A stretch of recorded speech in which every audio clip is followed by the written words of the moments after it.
All right, open your Bibles to Revelation chapter 6. Verse 3. And when he had opened the second seal, I heard the second beast say, "Come and see." And there went out another horse that was red. And power, well, scratch out power, that's added by the translators. And was given to him that sat thereon to take peace from the earth, and that they should kill one another. And there was given unto him a great sword. I'm not going to review anything that I previously taught on this verse. I'm going to pick up about who this writer is. It's not somebody in the future. It's not somebody that's living today. It's a writer that would also, and all these writers are, possessed individuals by evil spirits that are doing the bidding. I mean, when we talk about the beast, we talk about the system that it created, the Islamic system of servitude, really, or die or pay a price. But there's unseen evil beasts, powerful fallen beings that are carrying out the master plan of Satan and how he tends to thwart God's promises and wreak havoc on God's creation. Now, this red horse rider, who is he?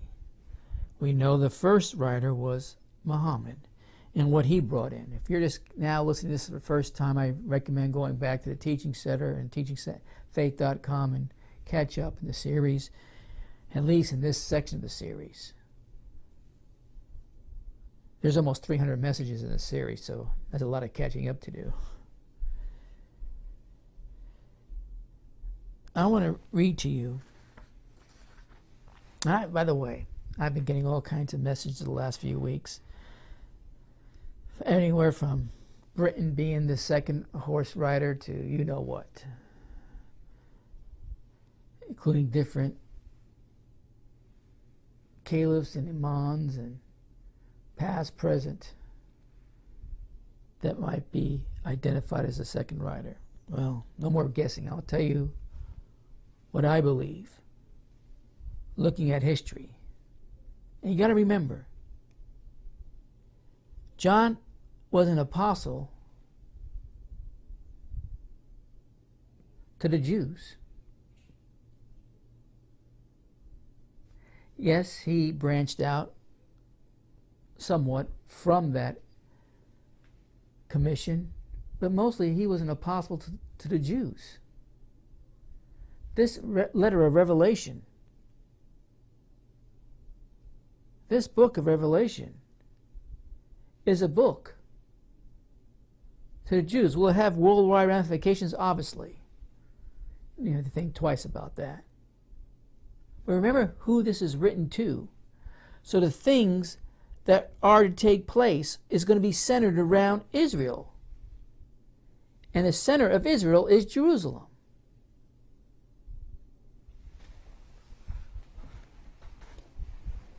So always keep that in mind when you're trying to identify players, events in history. You have to correlate them and how they fit in the puzzle concerning Israel and Jerusalem. I'm going to read you something. I'm just going to read part of it because I don't agree with some of it. So I'll just read you the part of it. Then we'll go into some history. We believe there is no mistaking that the rider of the red horse, the phrase, and power was given to him that sat thereon to take peace from the earth, and that they should kill one another, points directly to one man. And if you're familiar with the history of Islam, this will be obvious to you. Muhammad, before he died, mainly conquered and converted the tribes of the current-day Saudi Arabia along with some of the nomadic tribes in the present-day southern Iraq. It was the death of Muhammad that caused a big split in Islam, which still is a problem today. Probably a bigger problem now than it even was back then. Muhammad never appointed his successor. One group of Muslims, the Shiites, believed that Muhammad's successor should be from the lineage of Muhammad, and the other group, the Sunnis, believed that his right-hand man and first convert to Islam, I would have to argue with this author's point of who the first convert to Islam, I think it was Muhammad's wife. But, you know, why nitpick? It doesn't really matter. Believe that his right-hand man and first convert to Islam was Abu Bakr, should get that position. Because of this, the Sunni believe that Shiites are not Muslims but infidels, and the Shiites believe the same about the Sunnis. The hatred is so bad that in the Sunni nations, the Shiites are not even counted as part of the population. So no one really knows how many Shiites there actually are. Abu Bakr established the first ruling in Islam and appointed himself the first caliph of Islam. Since there were many, well, I kind of disagree with that history too. He necessarily didn't appoint himself. There was a council that was held. So that's not correct, but let's continue. Since there were many that opposed him, he began eliminating permanently Muslims that were opposed to his authority. That's true. Hence, they were given the power to kill one another, and I agree with that. This power is still in effect as Muslims are still killing each other because of it. After securing his position as leader, power was given to Abu Bakr to take peace from the earth. The Muslim conquest now left the confines of Arabia as they made plans and attacked the Byzantine Empire. If one would take time to look into just how much warring Muslims have undertaken from the time of Muhammad, you would see that Islam is not a religion of peace. It's a religion of war and death. Now, after Muhammad died, after a governing party selected and Abu Bakr made himself very available for that position, he wanted it. He thought he deserved it, being so close to Muhammad, including, I'm not going to get into all the history, that he was in the cave when the Meccans, early in their quest to establish Islam, were trying to find him and going after him to eliminate their lives. He stood there but with Muhammad and hid in the cave with him. But I don't want to get sidetracked in that particular history. So what happened in 632, Abu Bakr became the first caliph, which then established the first caliphate. You hear a lot about the caliphate. Now, I think the caliphates, the Arab caliphates, and there's a difference, were the caliphates that not only put Islam and what its goal was on the map, but it made sure that it stayed on the map. It was not till the latter days, the caliphates being the last one, the Ottoman Empire,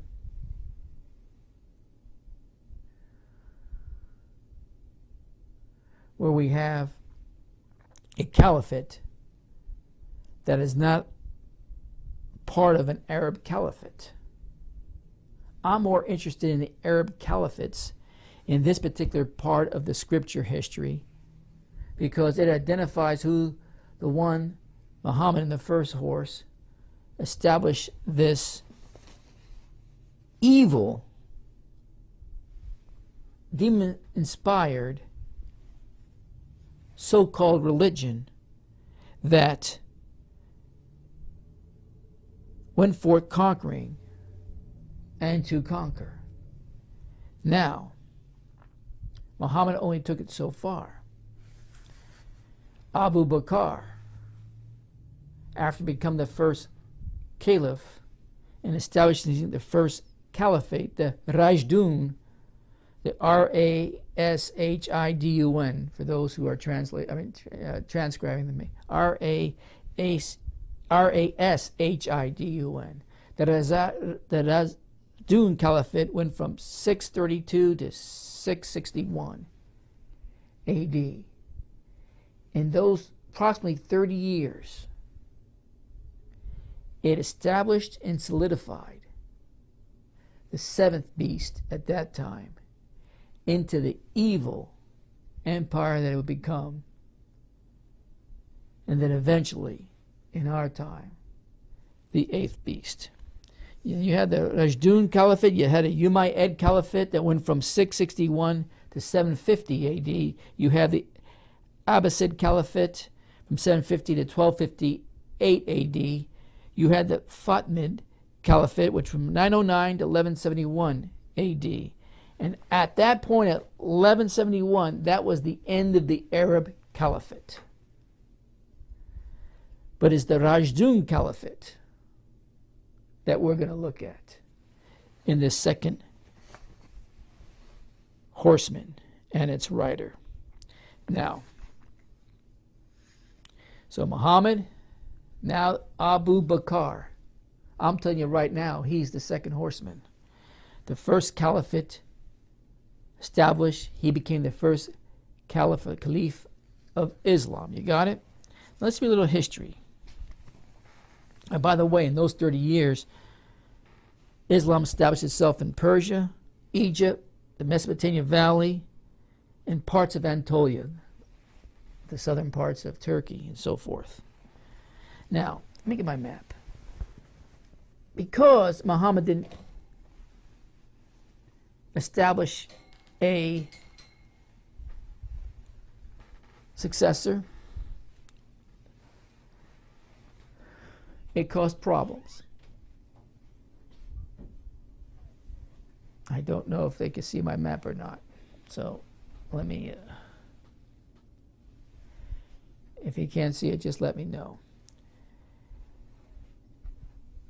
Now, when Muhammad died, most of what we call Saudi Arabia now, and not just Saudi Arabia, also Yemen and Oman, and parts of southern Iraq, southern Jordan, were areas where Muhammad established himself and Islam, and through force went forth conquering, and had people actually pay homage and also tax to stay in Muhammad's good graces, so to speak. But after he died, you have Mecca right here. After he died, all these tribal leaders throughout, not just Saudi Arabia, but this whole area,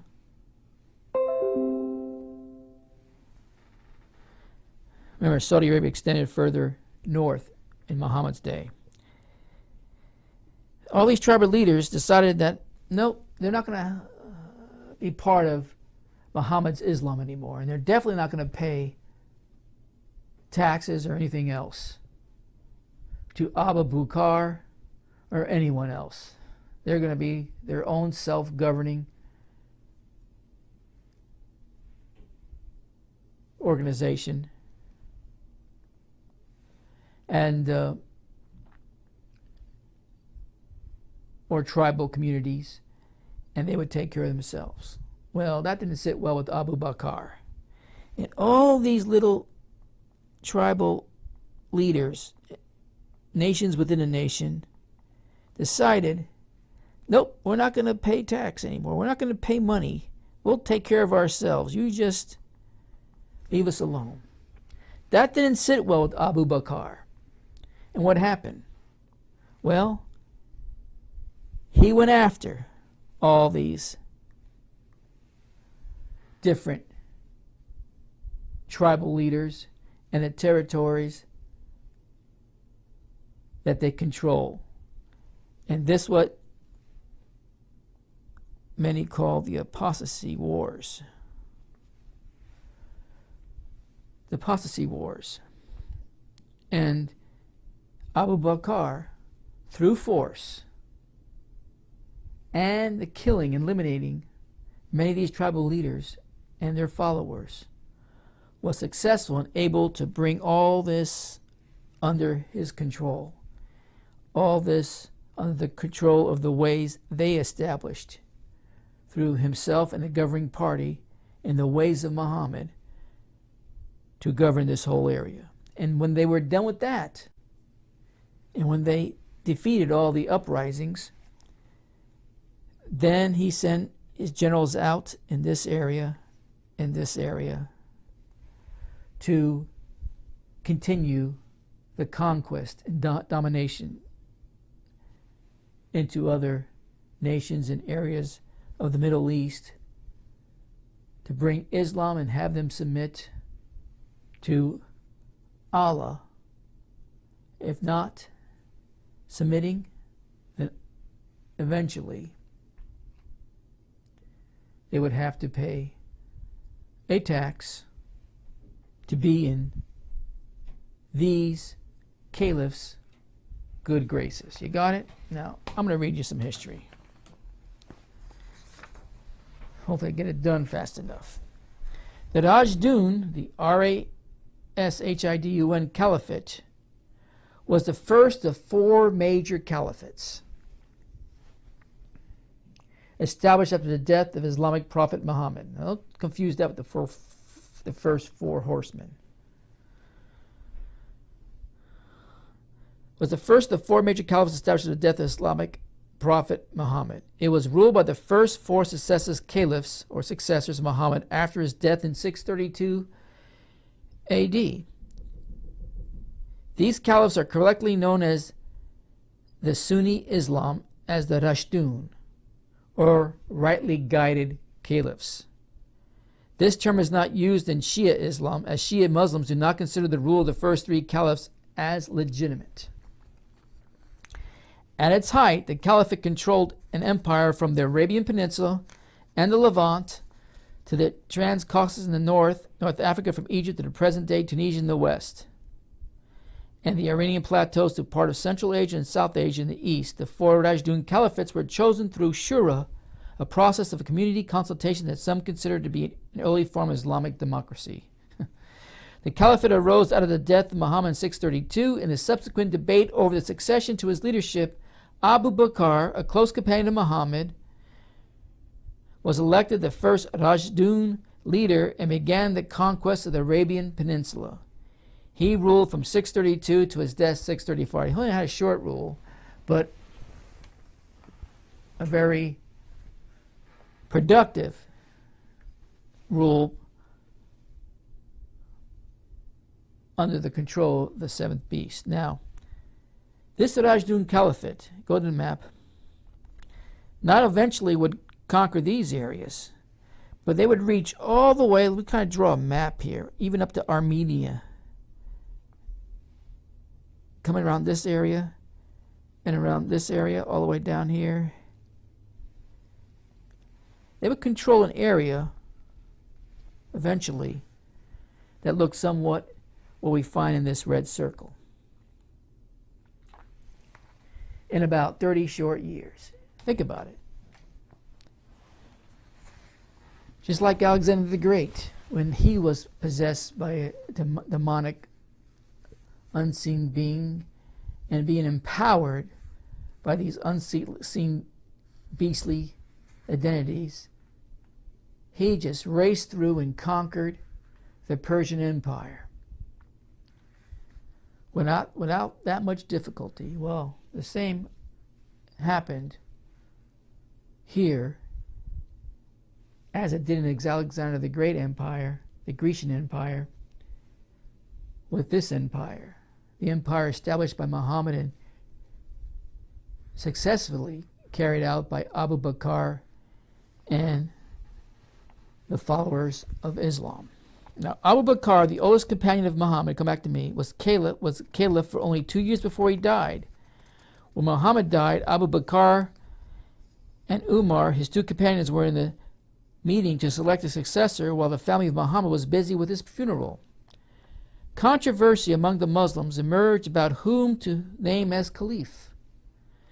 There were disagreements between the Meccan followers of Muhammad, who had immigrated with him in 622, and the Medians, who had become followers. The Ansar, the Ansar, considering themselves being the host and loyal companions of Muhammad, nominated Sayyid bin Ubadah as their candidate for the caliphate. In the end, though, Muhammad's closest friend, Abu Bakr, was named the caliph or successor of Muhammad. A new circumstance had formed a new, untried political formation, the caliphate. Troubles emerged soon after Muhammad's death, threatening the unity and stability of the new community and state.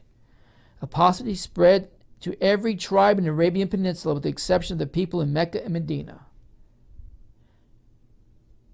The Banu Taqif in Taif, these are going to be names, I'll spell it for the transcribers. The B-A-N-U, first word, second word, T-H-A-Q-I-F, in Taif, T-A-I-F,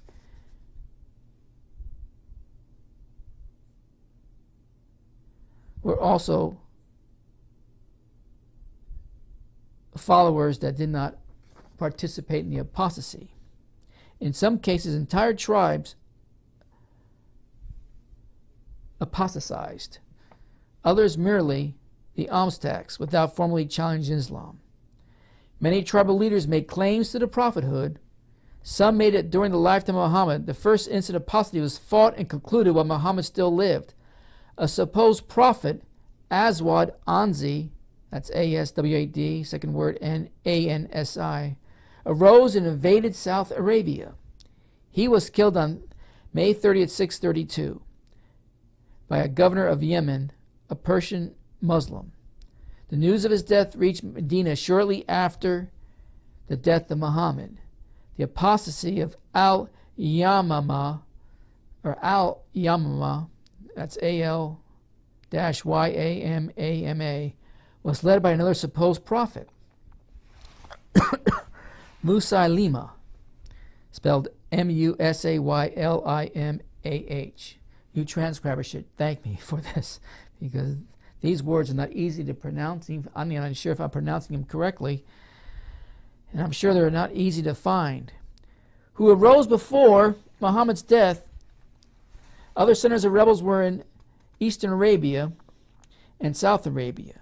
Many tribes claimed they had submitted to Muhammad and that with Muhammad's death, their allegiance ended.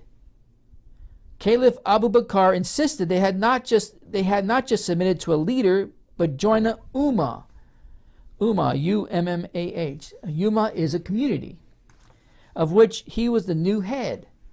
The result of this situation was the Ridda Wars, the R-E-D-D-A, or the Apostasy Wars, as they're also called. Abu Bakr planned his strategy accordingly. He divided the Muslim army into several corps. The strongest corps and the primary force of the Muslims was the corps of Khalid Walid, or Walid. That's K-H-A-L-I-D, W-A-L-I-D, second word, his last name. This corps was used to fight the most powerful of the rebel forces. Others were given areas of secondary importance in which to bring the less dangerous apostate tribes to submission. Abu Bakr's plan was to first clear Najd, N-A-J-D, and Western Arabia near Medina. Then tackle Malik, M-A-L-I-K, Nuwara, N-U-W-A-Y-R-A-H, and his forces between Najd and El-Bahrain, and finally concentrate against the most dangerous enemy, Musaylima and his allies, in Al-Yamamah. After a series of successful campaigns, Khalid Walid defeated Musaylima in the Battle of Yamamah. The campaign of the apostasy was fought and completed during the 11th year, and the 12th year dawned on March 18, 633, with the Arabian Peninsula united under Caliph in Medina. Once the rebellions had been put down, Abu Bakr began a war of conquest. After, to fill in some of this history, he eliminated his enemies that would not bow down to his rule and to Islamic way of life, how this caliphate counseled people to now live not only supposedly with the Quran as their guide, but also Muhammad in all his wisdom, supposedly, that he gave before his death. And now, after much bloodshed and through these apostasy wars, we're finally now somewhat under control. The next thing happened. That's why this horse is a horse of war, a horse of bloodshed. And this rider, much more than Muhammad ever did, foresaw it to make sure that through conquest, not only the surrounding Saudi Arabia Peninsula, but other areas would bow down to Allah. Once the rebellions had been put down, Abu Bakr began a war of conquest. Whether or not he attended a full-out imperial conquest is hard to say. Oh, he intended it. He did, however, set in motion a historical trajectory that in just a few short decades would lead to one of the largest empires in history. Abu Bakr began with Iraq, the richest provinces of the Sasanian Empire, the Sasanian Empire. He sent General Khalid Walid to invade the Sasanian Empire in 633. He thereafter also sent 4 armies to invade the Roman province of Syria. But the decisive operation was only undertaken when Khalid, after completing the conquest of Iraq, was transferred to the Syrian front in 634. The first Islamic invasion of the Sasanian Empire, launched by Caliph Abu Bakr in 633, was a swift conquest in a time span of only 4 months, led by General Khalid Walid. Abu Bakr sent Khalid to conquer Mesopotamia after the Ridda Wars, or the Apostasy Wars. After ending Iraq with his army of 18,000, Khalid won decisive victories in 4 consecutive battles. The Battle of Chains, fought in April 633, the Battle of the River, fought in the 3rd week of April 633, the Battle of Walaja, that's W-A-L-A-J-A, fought in May 633, and the Battle of Ulais, U-L-L-A-I-S, or Ulais, fought in mid-May of 633. In the last week of May 633, the capital city of Iraq fell to the Muslims after initial resistance. After resting his armies, Khalid moved in June 633 towards Al-Anbar, that's A-L, and the second word A-N-B-A-R, which resisted and was defeated in the Battle of Al-Anbar, and eventually surrendered after a siege of a few weeks in July 633. Khalid then moved towards the south and conquered the city of Ain-ul-Tamar. I'll spell it. E-I-N, first word, U-L, second word, T-A-M-R, third word. After the Battle of Ain-ul-Tamar in the last week of July 633. But now almost the whole of Iraq was under Islamic control. Khalid received the call of help from northern Arabia, where another Muslim Arab general was trapped among the rebel tribes. Khalid went and defeated the rebels in that area in the last week of August 633. Returning from Arabia, he received news of assembling of a large Persian army. Within a few weeks, he decided to defeat them all separately in order to avoid the risk of defeat by a large unified Persian army. After Khalid captured Iraq and firmly took control of it, Abu Bakr sent armies to Syria on the Byzantine front. These armies were all assigned their objectives. However, their advance was halted by a concentration of the Byzantine army. Reinforcements were sent, and Abu Bakr ordered Khalid, who by now was planning to attack, to march from Iraq to Syria with half of his army. Khalid took half of his army and took an unconventional route to Syria. There were two major routes to Syria from Iraq, one passing through Mesopotamia and the other through Damat-u-Jandal. That's Daumat-Ul-Jandal. Khalid took a route through the Syrian desert, and after a perilous march of 5 days appeared in northwestern Syria. The border forts of Sawa, that's S-A-W-A, Arak, A-W-A-R-A-K, Tadmur, T-A-D-M-U-R, and Sukna, S-U-K-N-A-H, were the first to fall to the invading Muslims. Khalid marched on to Basra, B-O-S-R-A, via the Damascus Road. At Basra, the court of Abu Ubaidah joined Khalid, after which here, as per orders of Caliph Abu Bakr, Khalid took the high command from Abu Ubaidah. Borsa was not ready for the surprise attack and siege, and thus surrendered after a brief siege in July 634.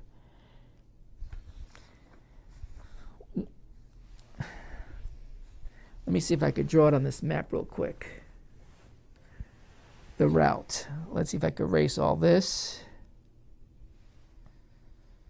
Yeah. The route that I just referred to, where Khalid, he was in generally this area. Let me go back here. He was in this area, and he took this route, eventually coming back this way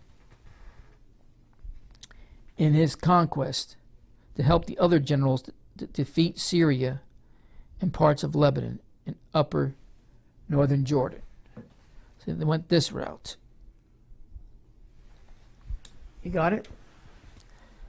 He went up here, conquered all this area, then went through here under the orders of Abu Bakr. From Basra, Khalid sent orders to other commanders to join him, where, according to early Muslim historians, a Byzantine army of 90,000, some sources say it was only 9,000, was concentrated to push back the Muslims. The Byzantine army was defeated decisively on July 30th, 634. It was the first major pitched battle between the Muslim army and the Christian Byzantine army, and cleared the way for the Muslims to capture central Syria. Damascus, the Byzantine stronghold, was conquered shortly after on September 19, 634. After the Muslim conquest of Damascus, the Byzantine army was given a deadline of 3 days to flee as far as they could with their families and treasure, or simply agree to stay in Damascus and pay. After the 3-day deadline was over, the Muslims cavalry under Caliph's command attacked the Roman army by catching up to them using an unknown shortcut. And of course, the consequences of that was another slaughter. And then on August 22nd, 634 AD, Abu Bakr died. Abu Bakr died. I just lost my map. There it is. Abu Bakr died. This general area was under the control of Abu Bakr. He gave the orders to several of his generals to go north after this came under control, to invade Iraq. When Iraq was done, move over to Syria, and when Walid got to this area after conquering Syria, Abu Bakr was at his deathbed. Now, Abu Bakr left instruction not only to conquer these areas, but expand it out.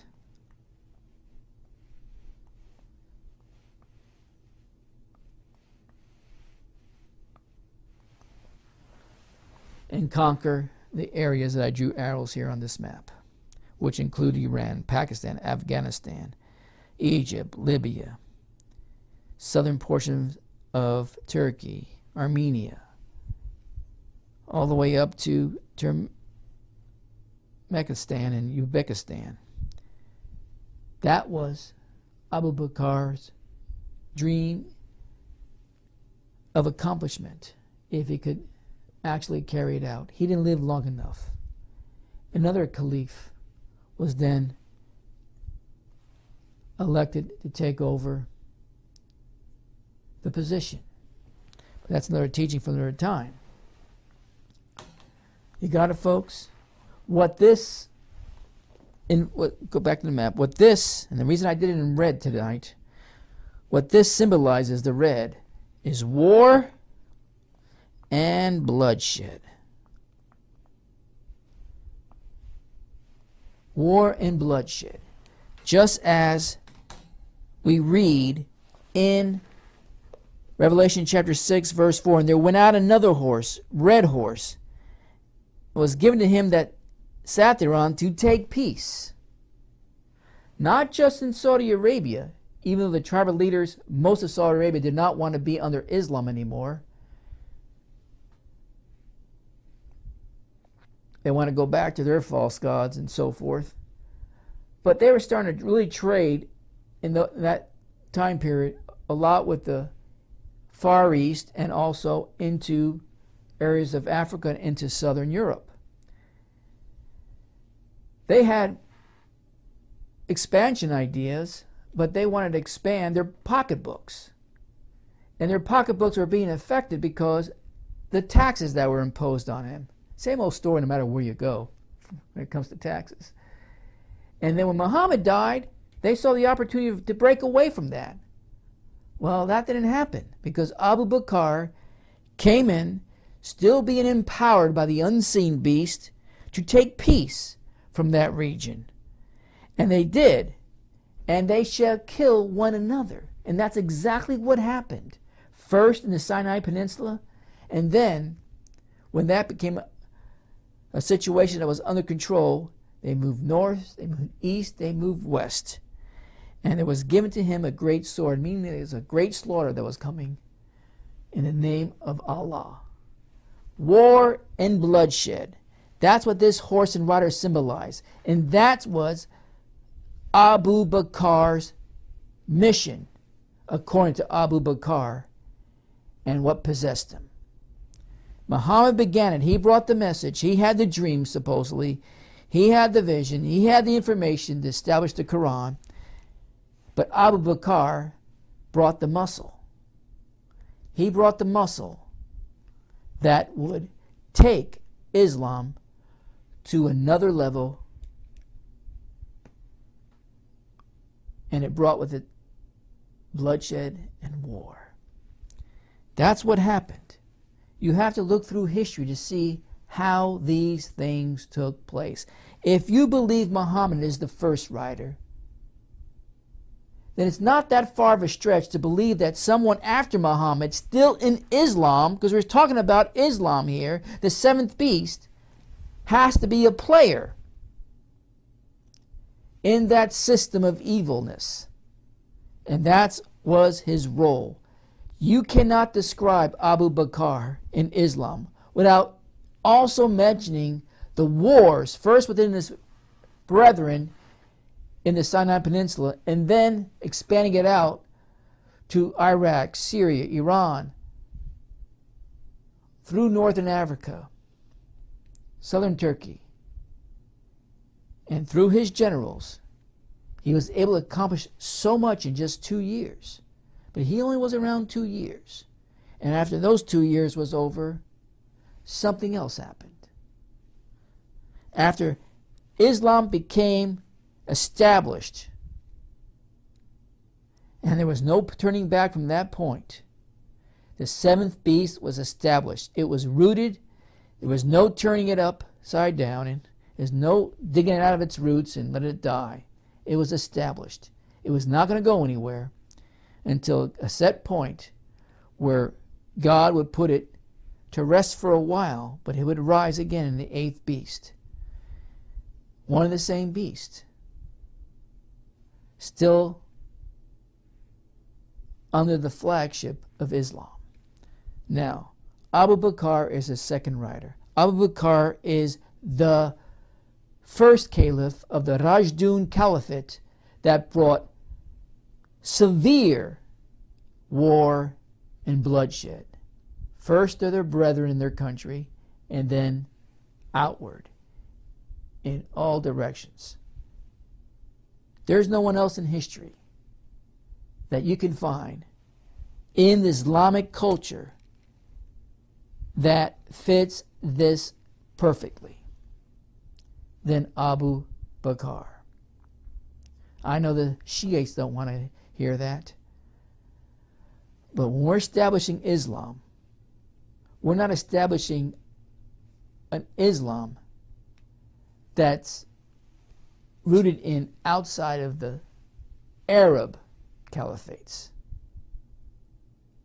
At this point, it has to be in the Arab caliphates.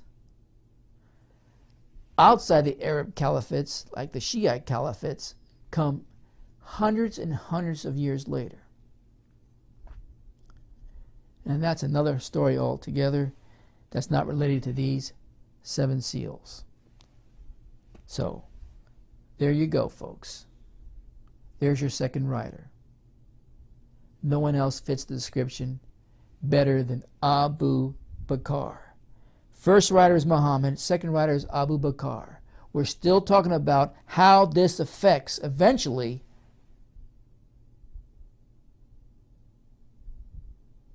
the nation of Israel and Jerusalem. Obviously, it started during Muhammad's day. And when we get to the third rider, Israel and Jerusalem, that doesn't escape the damage and evil that Islam brought with it. If you're interested, let me know. Play the song.